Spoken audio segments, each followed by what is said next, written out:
18.40 kilometre लंबे इस ropeway के निर्माण के बाद ये दूरी सिर्फ 45 मिनट में तय की जा सकेगी।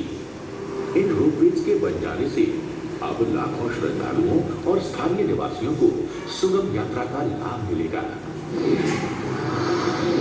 जोशीमठ से मलारी तक 61.64 किलोमीटर सड़क का चौड़ीकरण किया जा रहा है। 422.68 करोड़ की लागत से होने वाले इस टू लेन चौड़ीकरण के अलावा 574 करोड़ की लागत द्वारा माड़ा से माड़ा पास तक 51 किलोमीटर नेशनल हाईवे का टू लेन चौड़ीकरण कार्य शुरू किया जा रहा है। ये दोनों ही मार्ग सामरिक दृष्टिकोण से बेहद ही महत्वपूर्ण है और अब यहाँ से साल भर सेना के वाहनों का आवागमन संभव हो सकेगा। इसके साथ ही इन मार्गों के निर्माण से सीमांत क्षेत्रों के गांवों में बेहतर रोड कनेक्टिविटी के द्वारा आर्थिक गतिविधियों को नई दिशा मिलेगी। इन महत्वपूर्ण कार्यों का शिलान्यास प्रधानमंत्री जी द्वारा किया जा रहा है, जिससे उत्तराखंड के सीमांत क्षेत्रों में पलायन रुकेगा, पर्यटन और अन्य आर्थिक गतिविधियों को बढ़ावा मिलेगा। साथ ही स्थानीय लोगों के लिए रोजगार की नई संभावनाओं का सृजन हो सकेगा।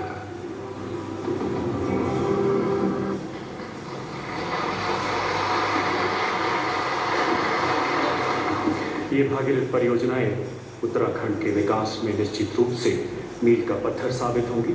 रेडियो सज्जनों, वो चिर प्रतीक्षित पल जिसके लिए हम सभी उत्साहित हैं, आह्लादित हैं। साथ ही देश के कोने कोने से डिजिटल माध्यमों से जुड़े लाखों देशवासी माननीय प्रधानमंत्री जी की ओजस्वी वाणी सुनने के लिए प्रतीक्षारत हैं। आपसे करवत आग्रह मान्यवर, कृपया अपने संबोधन से हमारा मार्गदर्शन करें, अपने आशीर्वचनों से हमें अनुग्रहित करें माननीय प्रधानमंत्री महोदय।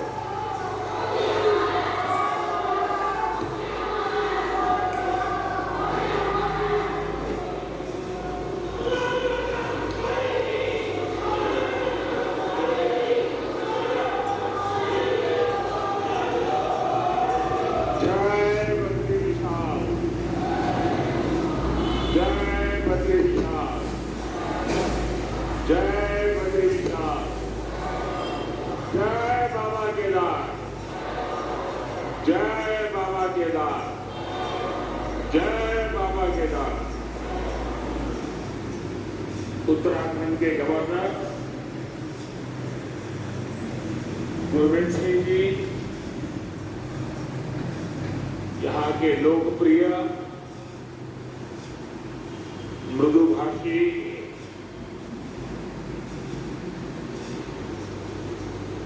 हर पल जिसके चेहरे पर स्मित रहता है, ऐसे हमारे पुष्कर सिंह धामी जी, संसद में मेरे साथी श्री तीरथ सिंह रावत जी, भाई धन सिंह रावत जी, महेंद्र भाई भट्ट जी, अन्य सभी महानुभाव और मेरे प्यारे भाई और बहनों, आज बाबा केदार और बद्री विशाल जी के दर्शन करके, उनके आशीर्वाद प्राप्त करके जीवन धन्य हो गया, मन प्रसन्न हो गया और ये पल मेरे लिए चिरंजीव हो गए।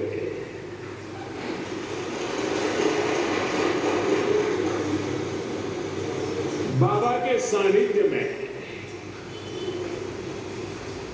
बाबा के आदेश से, बाबा की कृपा से पिछली बार जब आया था तो कुछ शब्द मेरे मुंह से निकले थे। वो शब्द मेरे नहीं थे। कैसे आए, क्यों आए, किसने दिए पता नहीं, लेकिन यूं ही मुंह से निकल गया था, ये दशक उत्तराखंड का दशक होगा।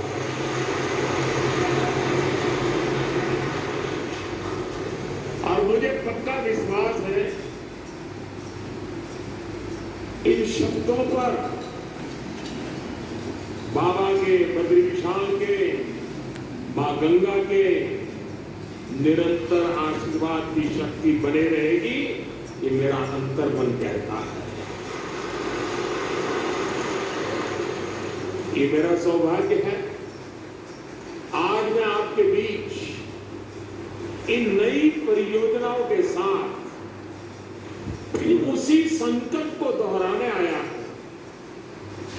और मेरा सौभाग्य है कि आज मुझे आप सभी के दर्शन करने का मौका मिला है।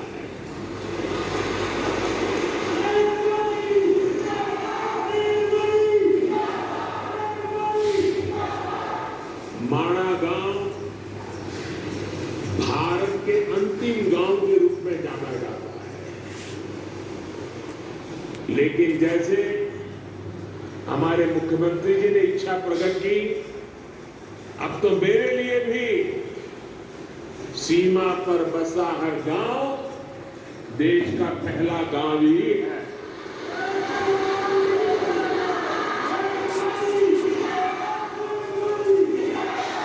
सीमा पर बसे आप जैसे सभी मेरे साथी देश के सशक्त प्रहरी हैं। और मैं आज माणा गांव को पुरानी यादें ताजा करना चाहता हूं। शायद कुछ पुराने लोग हो, उनको याद हो, मैं तो मुख्यमंत्री बन गया, प्रधानमंत्री बन गया, इसलिए सीमा के इस पहले प्रहरी गांव को याद कर रहा हूं, ऐसा नहीं है। आज से 25 साल पहले जब मैं उत्तराखंड में भारतीय जनता पार्टी के एक कार्यकर्ता के रूप में काम करता था, न कोई मुझे ज्यादा जानता था, न मेरा उस प्रकार का कोई पब्लिक लाइफ था। मैं संगठन के लोगों के बीच में ही अपना जीवन गुजारता था, काम करता था। और उस समय माणा में मैंने उत्तराखंड भाजपा की कार्य समिति की मीटिंग बुलाई। तो मेरे उत्तराखंड के सारे कार्यकर्ता मेरे से बहुत उस समय नाराज थे, प्रश्न पूछते था, इतना दूर इतनी मेहनत से जाना पड़ेगा, कितना समय जाएगा। मैंने कहा भाई, जिस दिन उत्तराखंड बीजेपी के दिल में माणा का महत्व पक्का हो जाएगा ना, उत्तराखंड की जनता के दिल में भाजपा के लिए महत्व बन जाएगा। और उसी का परिणाम है माणा गांव की मिट्टी की ताकत है। ये माणा गांव के मेरे भाइयों बहनों का आदेश है, आशीर्वाद है कि आज लगातार आपके आशीर्वाद बने रहते हैं। और मैं तो उत्तराखंड में नई सरकार बनने के बाद सार्वजनिक कार्यक्रम में पहली बार बोल रहा हूं। तो मैं आज जब यहां आया और माणा की धरती से मैं पूरे उत्तराखंड के भाई बहनों को, हम सबको दोबारा सेवा करने का मौका दिया है, इसलिए हृदय से आभार व्यक्त करता हूं। साथियों, 21वीं सदी के विकसित भारत के निर्माण के दो प्रमुख स्तंभ हैं। पहला, अपनी विरासत पर गर्व, और दूसरा, विकास के लिए हर संभव प्रयास। आज उत्तराखंड इन दोनों ही स्तंभों को मजबूत कर रहा है। आज सुबह मैंने बाबा केदार की और बाद में बद्रीनाथ विशाल के चरणों में जाके प्रार्थना की, और साथ साथ, क्योंकि परमात्मा ने मुझे जो काम दिया है वो भी मुझे करना होता है, और मेरे लिए तो देश के 130 करोड़ की जनता वो भी परमात्मा का रूप है। और इसलिए मैंने विकास कार्यों की भी समीक्षा की। और अब आपके बीच आकर मुझे 2 रोपवे प्रोजेक्ट के शिलान्यास का सौभाग्य मिला है। इससे केदारनाथ जी और गुरुद्वारा हेमकुंड साहब के दर्शन करना और आसान हो जाएगा। गुरु ग्रंथ साहब की हम पर कृपा बनी रहे, सभी पूज्य गुरुओं पे हम पर कृपा बनी रहे कि ऐसा पवित्र कार्य करने का गुरुओं के आशीर्वाद से हमें अवसर मिला है।